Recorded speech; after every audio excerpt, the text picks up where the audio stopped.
Okay, we're going to get started. Good morning, everyone. I'm Scott Wiener. I have the honor of representing San Francisco and northern San Mateo County in the California State Senate. And today we are announcing new legislation, Senate Bill 395, to give San Francisco an additional tool, specifically low-cost liquor licenses to reinvigorate and revitalize downtown San Francisco.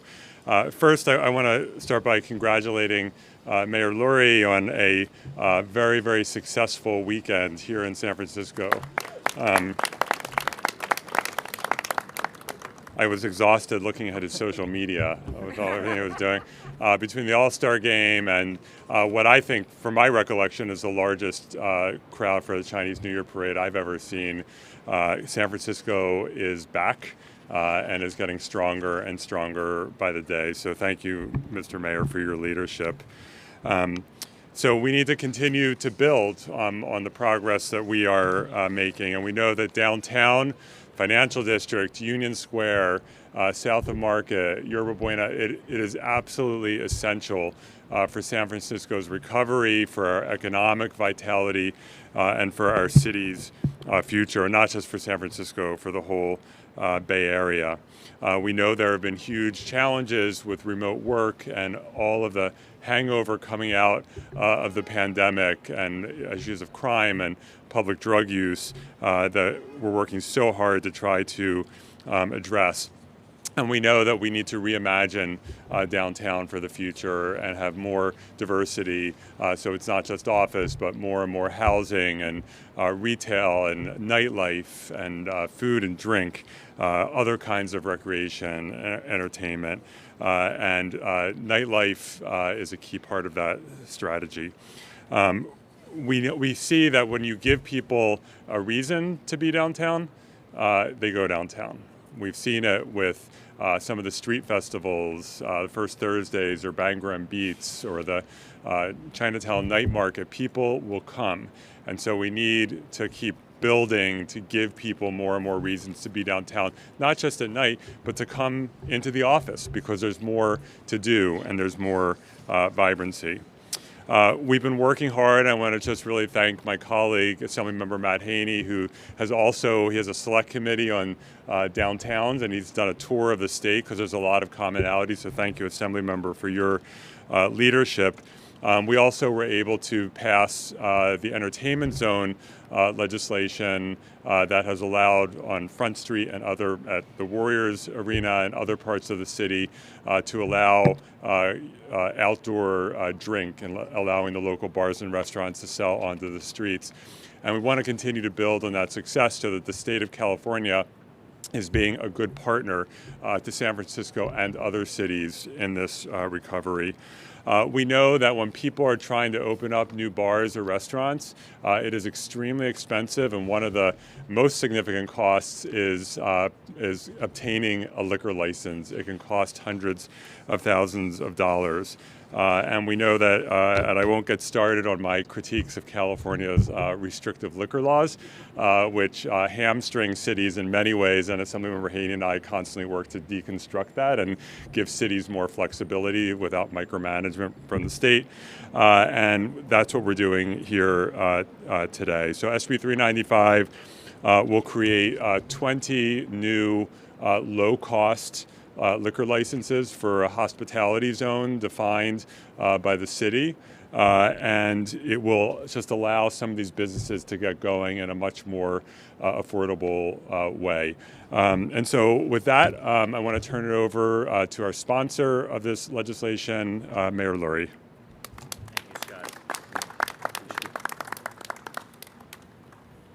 Good morning, everybody. Thank you, Senator Wiener. Well, it's great to be back in Union Square again after we welcomed hundreds of thousands of people over the last few days. I appreciate the shout out to me, but it took everybody behind us, all of our departments, Muni, SFPD, fire, sheriffs, all of our departments Parks and Rec, everybody came together to pull off an incredible weekend. For so long, this area has been a hub for tourism, shopping, and dining. And last weekend, people came from across the Bay Area and the country, and frankly, the world, to take part in the Lunar New Year parade and All-Star Weekend. And I was here throughout the weekend, and every time I visited, the streets were packed and teeming with people. People were enjoying the shops, eating at restaurants, and even playing basketball on a court right here. To get our economy going again, all of downtown needs to be at full strength. And this weekend was a great way to get people here.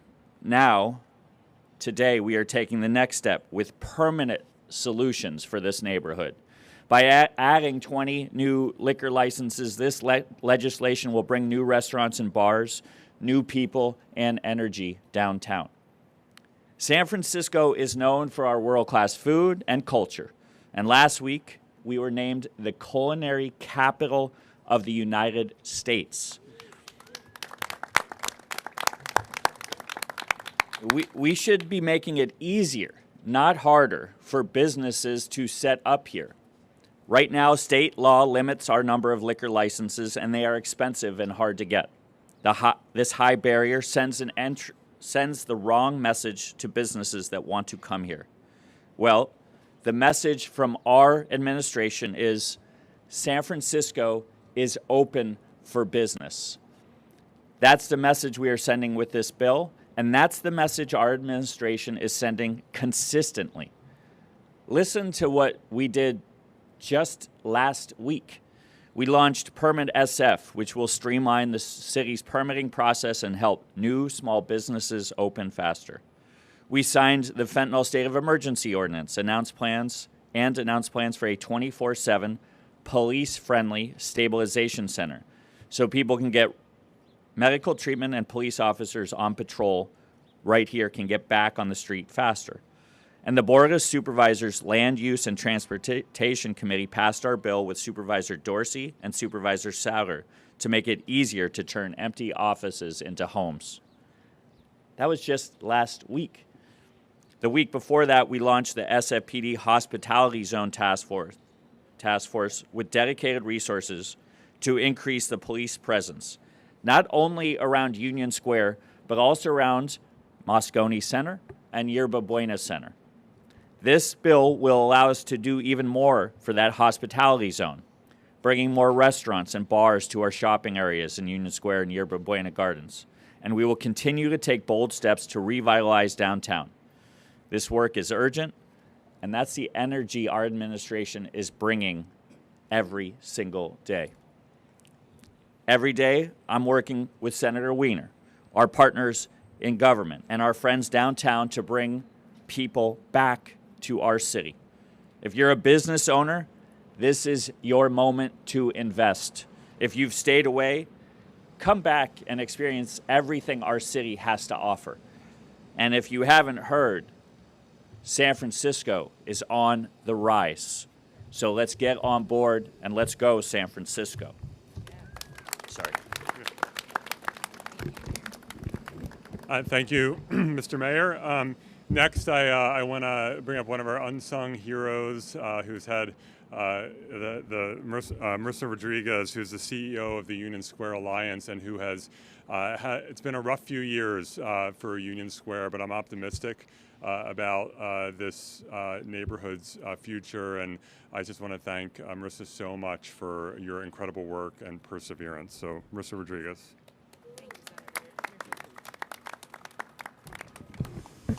All right, Union Square, how are we feeling? I want to hear you. We just came off of an incredible weekend. That's what San Francisco's about, and that's what Union Square is about. The billboards are still up, and what do they say? We don't play. We don't play, San Francisco. I'm so excited about this great opportunity that we are talking about today. Why? Because San Francisco's lifeblood is right here where you are standing.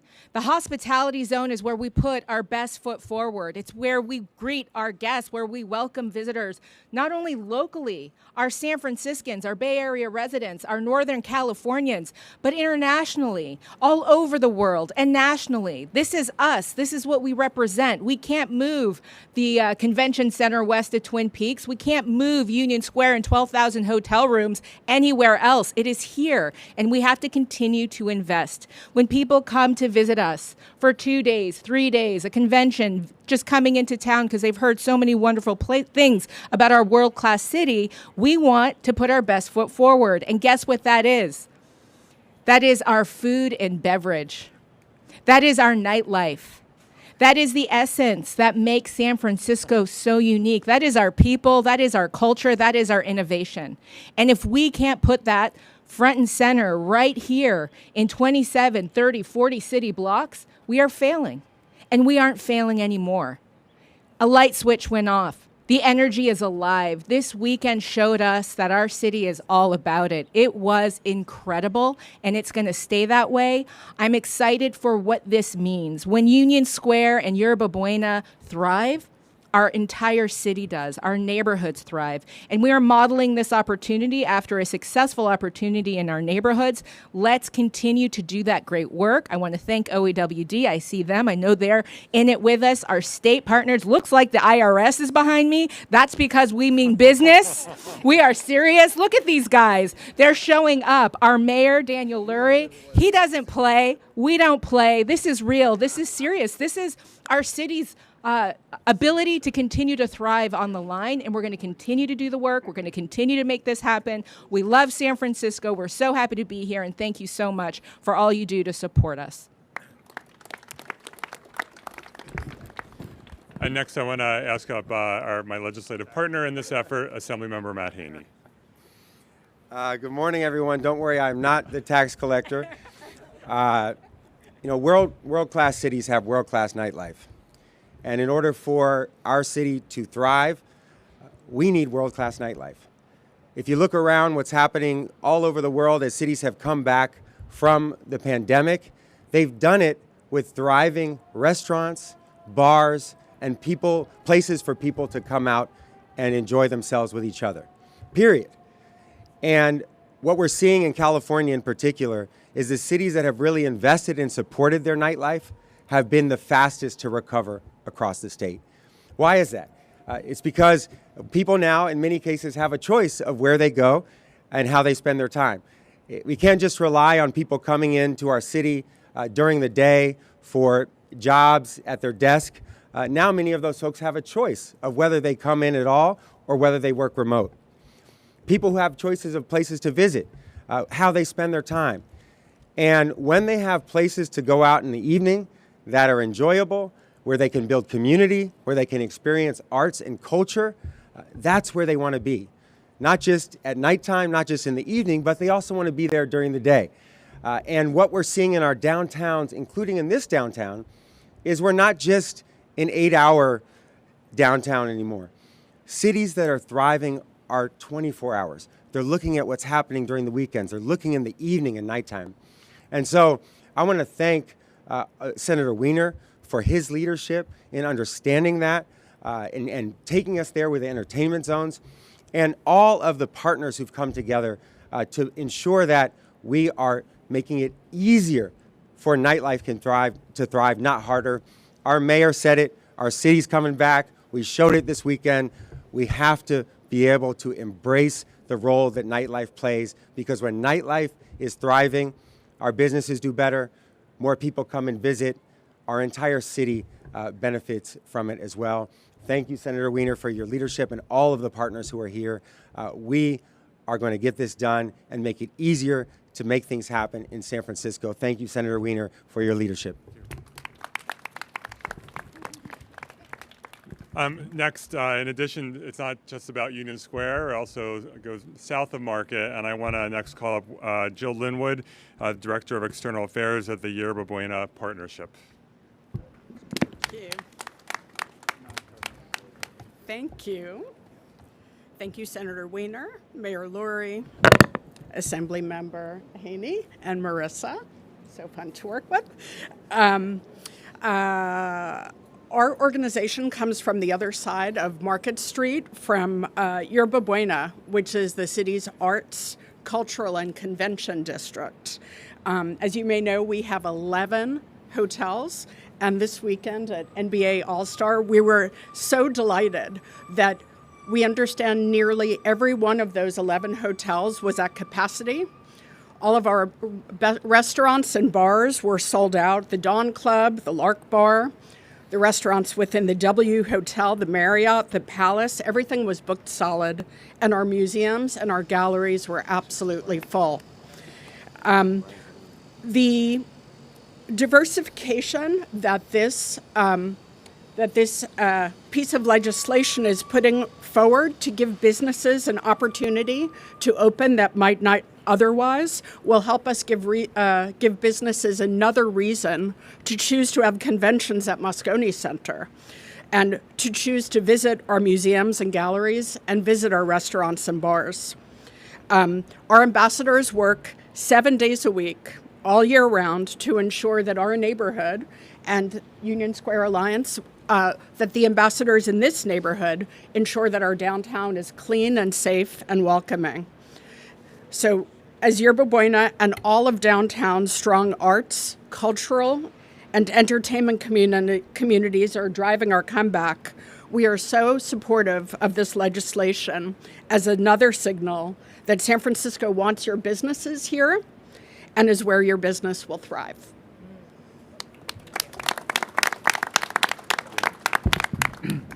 And then our final two speakers, I want to welcome up the supervisor for this district, Supervisor Danny Sauter, who will be followed by Ben Blyman, a member of the San Francisco Entertainment Commission. Thank you, Senator Wiener. Good morning, everyone. I'm Danny Sauter, the District 3 Supervisor, having the honor to represent Union Square in our incredible northeastern neighborhoods. And I'm really proud to support this effort. I see it as the next step in the puzzle, the next piece of the puzzle to bring Union Square back. And on my way over here today, saw many of those pieces in action. You know, we have our ambassadors who are working to keep this neighborhood friendly and safe. We have our SFPD here with a concentration in the new hospitality zone. We have, I was told about the toddler time here in the corner, the 200 days of programming that are now in Union Square, bringing people back into this square, giving people more reasons to come here. And I think that is certainly the theme that we've seen in this past weekend. We saw it in Winter Walk. We saw it on display. When people have a reason to come to Union Square, they love it, they enjoy it, they will come here, and that's what this legislation unlocks.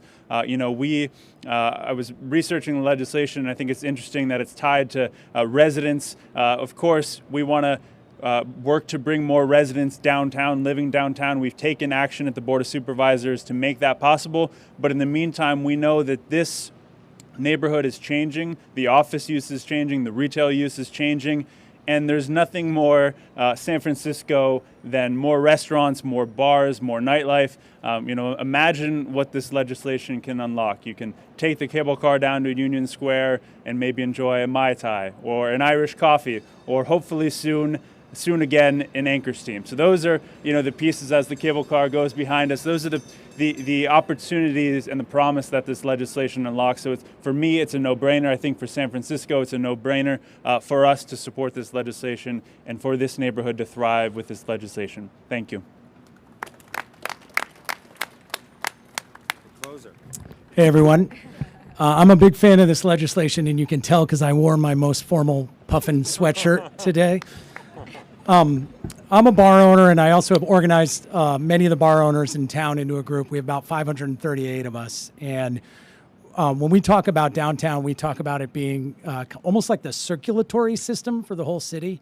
It brings a ton of economic activity, tax dollars that get spread out around the city, and also a vibe. It brings energy, it brings people, it brings all sorts of intangible things that then go out into the greater city and fill us up. If downtown's a circulatory system, Union Square is the heart. So without Union Square, as Union Square goes, the entire system kind of depends on it. And that's why it's so important to put resources and effort and thought into this. I believe a few things. So one thing is that our downtown's going through a reckoning, and we have to bring it back. And in order to do so, we have to re-envision it. It cannot just be a place where people go to work. I also believe that nightlife, entertainment, performance, art, they're not going to be a crucial part of the re-envisioning of downtown. They'll actually be the main driving force for it, because without them, people simply aren't going to want to visit downtown. And we're talking about people who maybe are deciding whether or not to work from home on a Friday, right? Talking about visitors from overseas or other cities who would come to Union Square and shop and enjoy themselves or go downtown. And we're especially talking about people from even San Francisco and the greater Bay Area who maybe never envisioned downtown as a place that they can go for nightlife. We're going through that reckoning now. A lot of our downtowns went through it in America over the last 20, 30 years. Now it's our turn. Entertainment is going to push that. I'm really excited about this legislation. It sends a message that Union Square and SoMa are back open. And specifically for me, a lot of our best nightlife and a lot of our best restaurants and hospitality and clubs, they actually don't start downtown or SoMa. They start in the outer neighborhoods. They start all over the city. But a lot of those operators have felt kind of priced out from downtown. Just it's really hard for them to get a foothold here. And I expect that many people who are kind of thriving in other areas of the city will take a look at this and say, now's my chance to move down here. And as far as I'm concerned, that's exactly what we need. So I want to thank Senator Wiener. I want to thank Mayor Lurie for putting this together, and the whole team. I know there was a ton of effort put into it. I think it's a step in the right direction, and let's go. Thank you. Thank you. That wraps it for us. We're happy to take some questions. Hi, John Kerney, Bay Area reporter. I wanted to ask the mayor if he will be signing Yeah, we're going to work with Raphael Mandelman, the board president, on that. It's in the early stages, but I'm very supportive and look forward to working with him on it. Only 20 permits. Is it going to be competitive? Are there any qualifications for some of these businesses, or will that be up to the board of supervisors? That'll be up to the city. We'll structure how it works. Art, jazz, entertainment, famous, put the city on the map. That's what's happening. That's going to put a lot of people to work. Art and jazz are good. Important. How will the boundaries be drawn? The city will draw the boundaries, and I don't want to speak for Mayor. I know there's been talk about Union Square, Yerba Buena. I don't know if you want. I mean, we're just looking at the hospitality zone. So Union Square, Yerba Buena Center, Moscone Center, really looking at it as a cohesive group. So that's the game plan, but we'll work with our legislative partners on the Board of Supervisors as well. Any other questions? Okay, yeah. I love this. Is there something about public transportation? Is there any thought through regarding this one entertainment zone? So, and I know it may not be under your guys' control really right, obviously, but whether it's like BART running later at night, possibly, or something, et cetera. Yeah, I mean, we're actually working now to make sure that our public transit systems are still functioning and not collapsing. So Muni, BART, and I'm going to always use any opportunity to say this, that the public needs to understand that if we have inertia and nothing happens, Muni, BART, AC Transit, Caltrain will all have to enact huge service cuts. And we have to prevent that from happening, and we will. And that's why we're working in the state budget to try to support these systems, and also to try to authorize a regional funding measure.